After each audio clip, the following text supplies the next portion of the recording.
Hi ಎಲ್ರಿಗೂ ನಮಸ್ಕಾರ. ಎಲ್ಲರೂ ಹೇಗಿದ್ದೀರಿ? I hope you all doing good. ತಿಂಡಿ ಆಯಿತು, ಮನೆ ಕೆಲಸಗಳೆಲ್ಲ ಆಯಿತು. ಹಾಗೆ ಇನ್ನೇನಾದರೂ ಕೆಲಸಗಳು ಬಾಕಿ ಉಂಟಾ ಅಂತ ಹೇಳಿ ಯೋಚಿಸ್ತಿದ್ದೆ. ಆಬ್ವಿಯಸ್ಲಿ ಐ ಹ್ಯಾವ್, ಬಿಕಾಸ್ ನಾನು ಒಂದಷ್ಟು ದಿನ ಊರಿನಲ್ಲಿ ಇರಲಿಲ್ಲ. ಸೊ ಕೆಲವೊಂದು ಸಣ್ಣ ಪುಟ್ಟ ಕ್ಲೀನಿಂಗ್ ಕೆಲಸಗಳು ಬಾಕಿ ಉಂಟು, ಅದನ್ನು ಮಾಡುವ ಅಂತೇಳಿ ಹೊರಟಿದ್ದೇನೆ. Welcome to a beautiful day. Before that, hi, I am Anuradha Bharadwaj. I make videos on singing, cooking, skin care and some daily vlogs too. If you are interested in these, do join me by subscribing to my channel and don't forget to like and share my videos. Let's check out the video. So return ಬಂದ ಮೇಲೆ ನಂದು unpacking ಕೂಡ ಆಗಿರಲಿಲ್ಲ. ಅದೇ ರೀತಿ ನಂದು wardrobe ಕೂಡ ಸ್ವಲ್ಪ ಕ್ಲೀನ್ ಇರಲಿಲ್ಲ. ಅದನ್ನೊಂಚೂರು ಕ್ಲೀನ್ ಮಾಡ್ಕೊಳ್ಳುವ ಅಂತ ಹೇಳಿ, ಅಂದರೆ ನಾನೀಗ ಸ್ಕಿನ್ ಕೇರ್ ಇಡುವಂಥ ಜಾಗ ಆಗಿರ್ಬೋದು ಅಥವಾ ಪರ್ಸನಲ್ ಥಿಂಗ್ಸ್ ಎಲ್ಲ ಇಡ್ತೇವಲ್ಲ, ಸಣ್ಣ ಮಿನಿ ವಾರ್ಡ್ರೋಬ್, ಎಸೆನ್ಷಿಯಲ್ ಥಿಂಗ್ಸ್ ಏನಿರ್ತದೆ, ಬಟ್ಟೆಗಳನ್ನು ಬಿಟ್ಟು ನಾನು ಹೇಳ್ತಾ ಇರೋದು. ಸೊ ಇದನ್ನು ಇಡುವಂಥ ಜಾಗ ಎಲ್ಲ ಒಂದಷ್ಟು ಕ್ಲೀನ್ ಇಲ್ಲ, ಸ್ವಲ್ಪ ಧೂಳಾಗಿದೆ. ನನಗೆ ಅದನ್ನು ಊರಿಂದ ಹೋಗುವ ಮೊದಲು ಕೂಡ ಅದನ್ನು ಕ್ಲೀನ್ ಮಾಡಬೇಕು ಅಂತ ಅಂದ್ಕೊಂಡಿದ್ದೆ, ಬಟ್ ಮಾಡ್ಲಿಕ್ಕೆ ಆಗಿರಲಿಲ್ಲ. ಹಾಗಾಗಿ ಈಗ ಬಂದ ಮೇಲೆ 1 ವಾರ ಕಳೀತು, ಸ್ಟಿಲ್ ನಂಗೆ ಅಲ್ಲಿಗೆ ಮುಟ್ಲಿಕ್ಕೆ ಆಗಿರಲಿಲ್ಲ. ಸೊ ಇವತ್ತೊಂಚೂರು ಫ್ರೀ ಇದ್ದೆ ಅಂತ ಹೇಳಿ ಆ ಕೆಲಸ ಮಾಡುವ ಅಂತೇಳಿ ಹೊರಟಿದ್ದೇನೆ.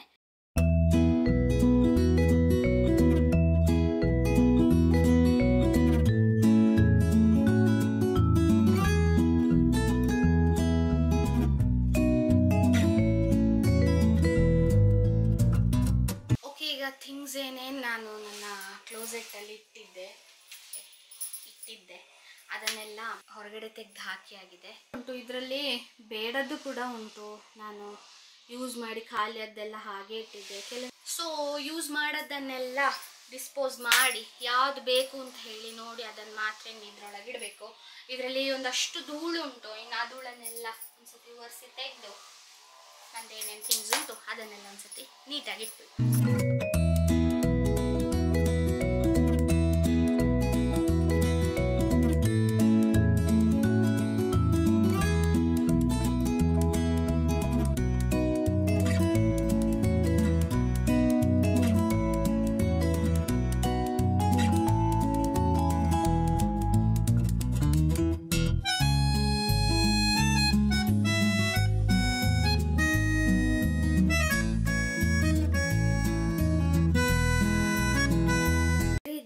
ಇಷ್ಟು ದಿನ ನನ್ನ ಕಬೋರ್ಡಲ್ಲಿ, ಕ್ಯಾಬಿನೆಟಲ್ಲಿ ಇತ್ತು.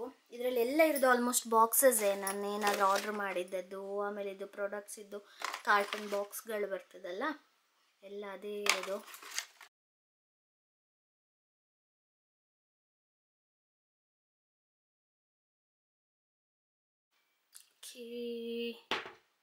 ಸೊ ಈ ವಾರ್ಡ್ರೋಬ್ ಒಂದಷ್ಟು ಕ್ಲೀನ್ ಮಾಡಿ ಆಯಿತು. ತುಂಬ ಪಾರ್ಟ್ ಏನಿರಲಿಲ್ಲ, ಅದೊಂದೇ ಮಿರರ್ ಏರಿಯಾ ಇತ್ತಲ್ಲ, ಆ ಪಾರ್ಟ್ ಇದ್ದದನ್ನು ಮಾತ್ರ ಕ್ಲೀನ್ ಮಾಡಲಿಕ್ಕೆ ಇದ್ದದ್ದು. ಹಾಗಾಗಿ ಅದು ಬೇಗ ಆಯಿತು. ಇಷ್ಟ ಆದಮೇಲೆ ಇನ್ನೂ ಏನಂತ ಹೇಳಿದರೆ, ಇನ್ನೂ ಕ್ಲೀನಿಂಗ್ ಮುಗಿಲಿಲ್ಲ. ಕ್ಲೀನಿಂಗ್ ಕೆಲಸ ಆಗಿರ್ಬೋದು, ಆ್ಯಂಡ್ ಬಟ್ಟೆ ಇತ್ತಲ್ಲ ಅದನ್ನು ಅನ್ಪ್ಯಾಕ್ ಮಾಡೋದು ಕೂಡ ಆಗಲಿಲ್ಲ. ಸೊ ನನ್ನ ಲಗೇಜ್ ಹಾಗೆ ಬಿದ್ದುಕೊಂಡುಂಟು. ಇಲ್ಲಿ ಬ್ಯಾಕ್ ಸೈಡ್ ನಿಮಗೆ ಕಾಣ್ಬೋದು, ಬಟ್ಟೆಗಳು ಸಹ ಹಾಗೆ ಟೇಬಲಲ್ಲೆಲ್ಲ ಬಿದ್ದುಕೊಂಡುಂಟು. ಇದನ್ನು ಕೂಡ ಮರ್ಚಿ ಒಂದು ರೌಂಡ್ ಸೆಟ್ ಮಾಡಿಟ್ಟು ಬಿಟ್ಟರೆ ಅಷ್ಟು ಕೆಲಸ ಮುಗೀತದೆ.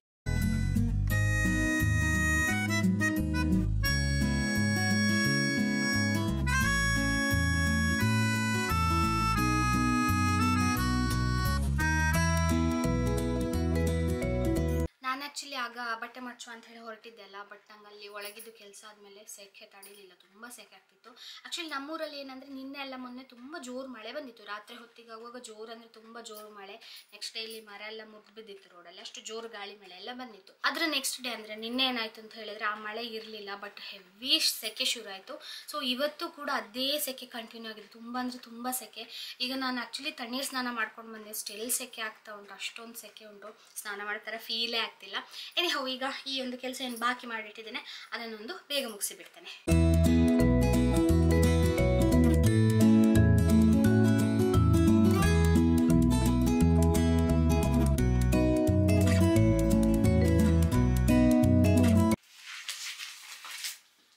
ಇದು ಲಗೇಜಿನ ಒಳಗೆ ಕೂಡ ಉಂಟು ಬಟ್ಟೆ. ಇದು ನನಗೆ ಕೆಲವು ಅರ್ಜೆಂಟ್ ಬೇಕಿತ್ತು ಅಂತ ಹೇಳಿ ತಗೊಂಡು ಅದನ್ನು ಹಾಕಿ ಅದು ವಾಶ್ ಆಗಿ ಕೂಡ ಬಂತು. ಈಗ ಒಂದ್ಸತಿ ಇದನ್ನು ಅನ್ಪ್ಯಾಕ್ ಮಾಡಿ ಈ ಲಗೇಜನ್ನು ಒಂದು ಅಲ್ಲಿ ಮೇಲೆ ಇಟ್ಟು ಬಿಟ್ಟರೆ ದೊಡ್ಡ ಕೆಲಸ ಮುಗೀತದೆ.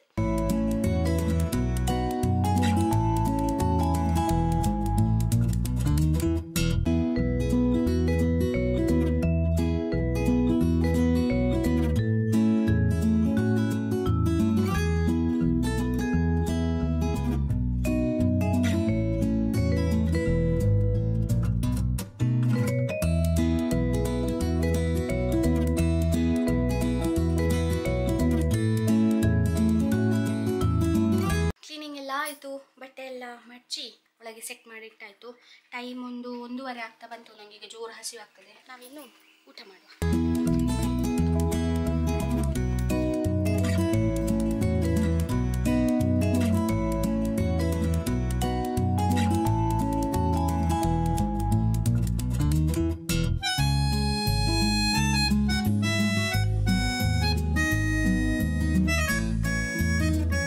ನಾವೀಗ ಕಾಸರಗೋಡಿಗೆ ಹೊರಟಿದ್ದೇವೆ.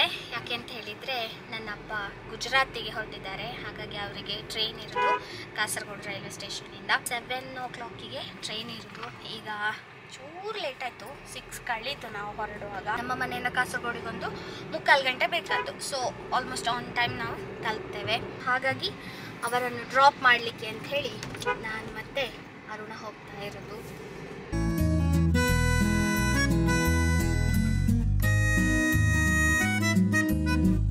ನಾವು 6:45 ರೈಲ್ವೆ ಸ್ಟೇಷನ್ಗೆ ತಲುಪಿದ್ವಿ.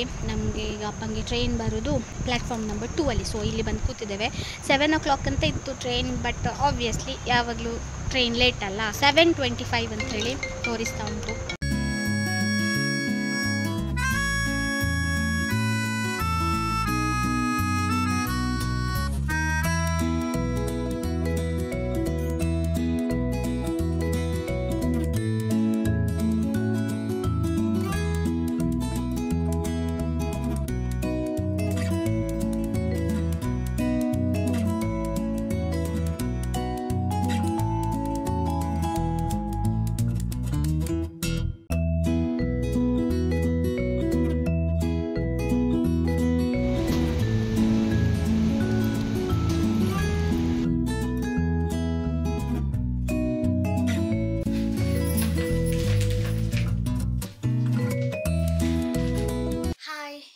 Another new day. ಈಗ ಸಂಜೆ 5 ಗಂಟೆ ಆಗ್ತಾ ಬಂತು. ನಾವೊಂದು ಟೀ ಮಾಡುವ ಕುಡಿಲಿಕ್ಕೆ. ಸ್ವಲ್ಪ ಜಡ ಫೀಲ್ ಆಗ್ತಾ ಉಂಟು. ನಾನು ಎವ್ರಿ ಡೇ ಏನು ಕುಡಿಯೋದಿಲ್ಲ ಟೀ, ಬಟ್ ಇವತ್ತು ಸ್ವಲ್ಪ ಏನಾದರೂ ಬಿಸಿ ಕುಡಿಯುವ ಅಂತ ಅನಿಸ್ತಾ ಉಂಟು. ಹಾಗಾಗಿ ಅರುಣಂಗೂ ಟೀ ಮಾಡ್ತಿದ್ದೇನೆ, ಜೊತೆಲಿ ನಾನು ಸ್ವಲ್ಪ ಕುಡಿಯುವ ಅಂತ. ಓಕೆ, ನಿಮ್ಮನ್ನು ಇಲ್ಲಿ ಕೂರಿಸಿಡುವ. ಎಸ್, ಈಗ ಟೀ ಮಾಡುವ. ನಾನೊಂದು ಪಾತ್ರೆ ತರ್ತೇನೆ.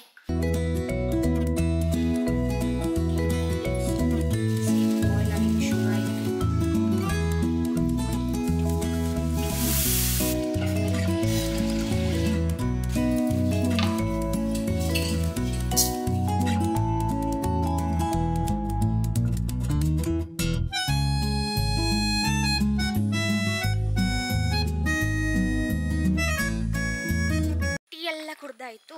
ಹಾಗೆ ಒಂದ್ಸತಿ ಗದ್ದೆ ಹತ್ತಿರ ಹೋಗುವ ಅಂಥೇಳಿ ನಾನೀಚೆ ಬರದೆ ಸ್ವಲ್ಪ ಟೈಮ್ ಆಯಿತು. ಮೇ ಬಿ ಲಾಸ್ಟ್ ವ್ಲಾಗಲ್ಲಿ ಅಥವಾ ಅದರ ಹಿಂದಿನ ವ್ಲಾಗಲ್ಲಿ ಏನು ನಾನು ಹಾಕಿದ್ದೆ ಆಯಿತು. ಬೇಸಾಯ ಆಗ್ತಾ ಉಂಟು, ಗದ್ದೆ ಬೇಸಾಯ ಮಾಡ್ತಿದ್ದಾರೆ ಅಂತ. ಆ್ಯಂಡ್ ಒಂದು ಶಾರ್ಟಲ್ಲಿ ಕೂಡ ಅಪ್ಲೋಡ್ ಮಾಡಿದ್ದೆ. ಅದಾದಮೇಲೆ ನನಗೆ ಅಪ್ಡೇಟ್ ಮಾಡಲಿಕ್ಕೆ ಆಗಿರಲಿಲ್ಲ ಏನು ಅಂಥೇಳಿ. ಸೊ ಈಗ ನಿಮಗೆ ತೋರಿಸ್ತೇನೆ. ಇಷ್ಟು ದೊಡ್ಡದಾಗಿದೆ. ಇನ್ನೇನಿಲ್ಲ, ಇನ್ನು ಸ್ವಲ್ಪ ದಿನ, ಒಂದು ದೀಪಾವಳಿ ಎಲ್ಲ ಕಳೆದ ಮೇಲೆ ಹಾರ್ವೆಸ್ಟ್ ಮಾಡುದೆ. ಮತ್ತೆ ಆಯ್ತು, ಇದು ಇನ್ನು ಒಣಗ್ತದೆ. ಇನ್ನೊಂದು ಒಳ್ಳೆ ಬಿಸಿಲು ಅಂತೇಳಿ ಸಿಕ್ಕಿದ್ರೆ ಒಣಗ್ತದೆ. ಸೊ ಮಳೆ ನಿಲ್ಲಕ್ಕೆ ಕಾಯ್ತಾ ಇದ್ದೇವೆ. ಯಾಕೆಂತ ಹೇಳಿದ್ರೆ ಒಣಗಿಸ್ಬೇಕು. ಕೊಯ್ದ ಮೇಲೆ ಮಳೆ ಇದ್ರೆ ಎಲ್ಲ ಹಾಳಾಗಿ ಹೋಗ್ತದೆ, ತೆನೆ ಎಲ್ಲ. ಚೆಂದ ಬಂದಿದೆ.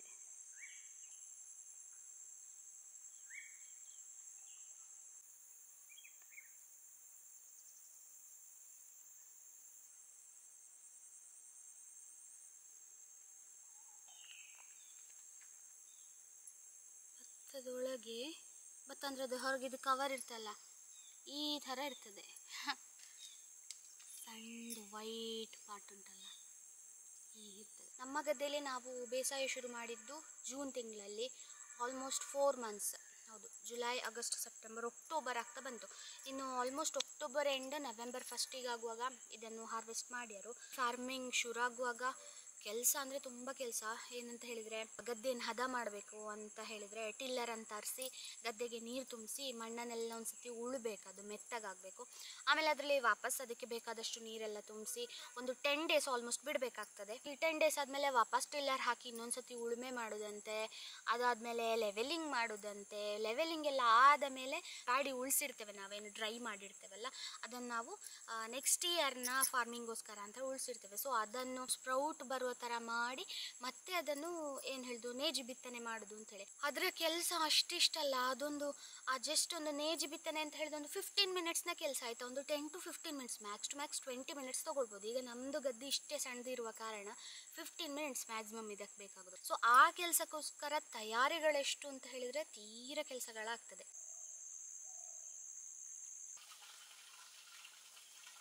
ಗದ್ದೆ ಹತ್ರ ಬಂದೇ ಸುಮಾರು ಹೊತ್ತಾಯಿತು, 5:15 ಆಯಿತು ಟೈಮ್. ಇನ್ನು ಸ್ನಾನ ಎಲ್ಲ ಮಾಡಿ ನನ್ನ ಕೆಲಸಗಳೆಲ್ಲ ಉಂಟು, ಅದನ್ನೊಂಚೂರು ಮುಗಿಸಿ.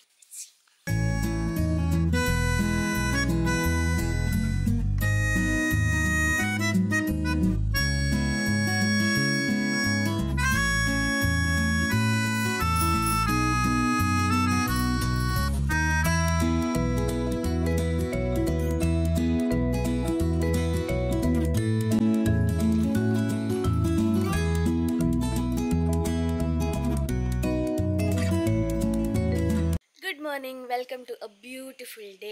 ನಿನ್ನೆ ರಾತ್ರಿ ಎಲ್ಲ ಜೋರು ಮಳೆ ಬರ್ತಾ ಇತ್ತು, ಜೋರು ಗುಡುಗು ಮಿಂಚು ಕೂಡ ಇತ್ತು. ಹಾಗಾಗಿ ಇವತ್ತು ಸ್ವಲ್ಪ ಬಿಸಿಲಿರ್ಬೋದು ಅಂತ ಹೇಳಿ ಒಂದು ಅಂದಾಜು.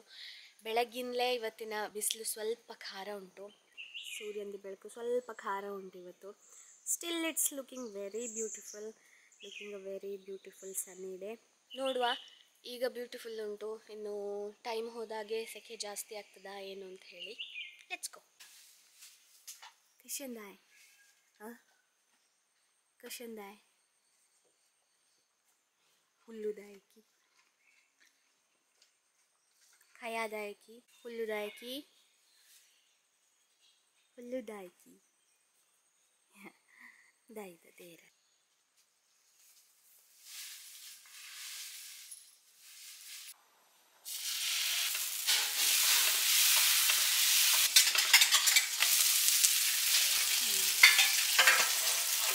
ಮಾಮ ಅಂಗಡಿಗೆ ಹೊರಟರು.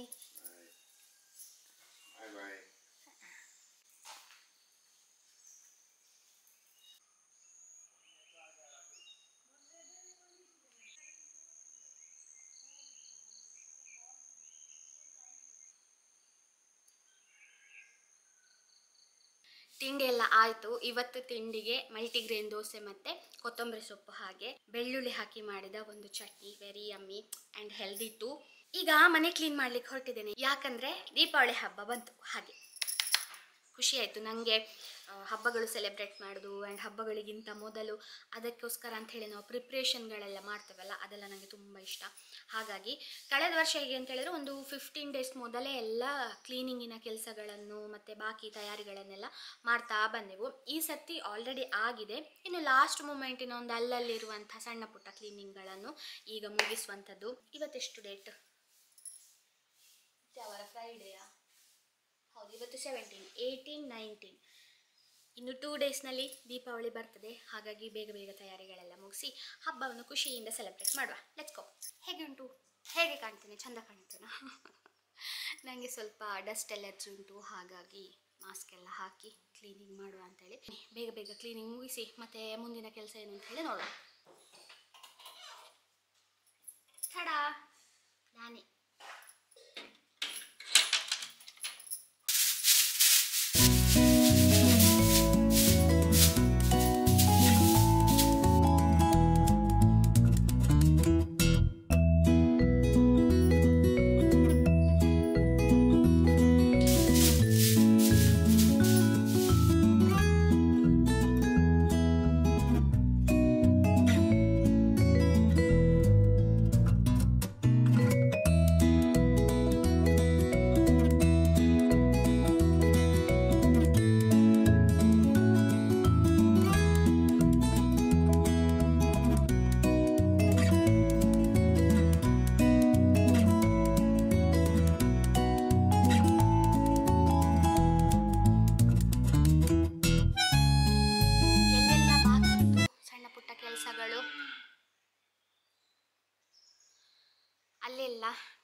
ಸಣ್ಣ ಪುಟ್ಟ ಕೆಲಸ ಎಲ್ಲೆಲ್ಲ ಬಾಕಿ ಇತ್ತು ಅದನ್ನೆಲ್ಲ ಮಾಡಿ ಮುಗಿಸಿದೆ. ಇನ್ನು ಕೆಲಸ ಇರೋದು ಅಂಗಳ ಗುಡಿಸಲಿಕ್ಕೆ, ತುಳಸಿ ಕಟ್ಟೆ ಸುತ್ತ ಎಲ್ಲ ಕ್ಲೀನ್ ಮಾಡಲಿಕ್ಕೆ. ಅದು ಇವತ್ತಾಗೋದಿಲ್ಲ, ಮೇ ಬಿ ನಾಳೆ ಅಥವಾ ಸಂಡೆಗೆ ಇಡುವ ಅಂತಿದ್ದೇವೆ. ಬಿಕಾಸ್ ಒಮ್ಮೆಯಲ್ಲಿ ಗುಡಿಸಿ ಬಿಟ್ಟರೆ ಮತ್ತೆ ವಾಪಸ್ ಧೂಳು ತುಂಬುವುದು ಅಂಗಳ ಅಲ್ವಾ, ಹಾಗಾಗಿ ಕಸ ಆಗೋದೆಲ್ಲ ಆಗ್ತಾ ಇರ್ತದೆ. ಹಾಗಾಗಿ ಅದನ್ನು ಸ್ಯಾಟರ್ಡೆ ಅಥವಾ ಸಂಡೇ ಮಾಡೋದು ಅಂತಿದ್ದೇವೆ. ನಾಳೆ ಆ್ಯಕ್ಚುಲಿ ಅಂಗಡಿ ಪೂಜೆ, ಹಾಗಾಗಿ ಅದರ ಪ್ರಿಪ್ರೇಷನ್ಗೋಸ್ಕರ ನಾನು ಅಂಗಡಿ ನಮ್ಮ ಹೋಟೆಲ್ ಹತ್ರ ಬಂದಿದ್ದೇನೆ. And randomly I just forgot to shoot the outro of this video. So ನಂಗೆ ಸಡನ್ ಆಗಿ ನೆನಪಾಯಿತು, ಹಾಗಾಗಿ ಶೂಟ್ ಮಾಡುವ ಅಂತ ಹೇಳಿ. ಎನಿ ಹೌ, ಇದಾಗಿತ್ತು ಈ ವೀಕಿನ ವ್ಲಾಗ್. ಇದರಲ್ಲಿ ಮನೆ ದೀಪಾವಳಿ ತಯಾರಿಗಳಾಗಿರ್ಬೋದು, ಬಾಕಿ ನನ್ನ ಡೇಯಲ್ಲಿ ನಾನು ಏನೇನು ಮಾಡ್ತೇನೆ ಅಂತ ಹೇಳೋದನ್ನೆಲ್ಲ ಶೂಟ್ ಮಾಡಿ ನಿಮ್ಮ ಜೊತೆ ಶೇರ್ ಮಾಡ್ಕೊಂಡಿದ್ದೇನೆ. ಐ ಹೋಪ್ ನಿಮಗೆ ಇದು ಇಷ್ಟ ಆಗಿದೆ ಅಂತ. ಹಾಗೇನಾದರೂ ಇದ್ದರೆ ವಿಡಿಯೋವನ್ನೊಂದು ಲೈಕ್ ಮಾಡಿ, ಶೇರ್ ಮಾಡಿ, ಅದೇ ರೀತಿ ನನ್ನ ಚಾನಲನ್ನು ಸಬ್ಸ್ಕ್ರೈಬ್ ಕೂಡ ಮಾಡಿ. ಅದೇವರು ನಮಗೆಲ್ಲರಿಗೂ ಸದಾ ಒಳ್ಳೇದು ಮಾಡಿ. Thank you so much for watching. Bye and happy Deepavali.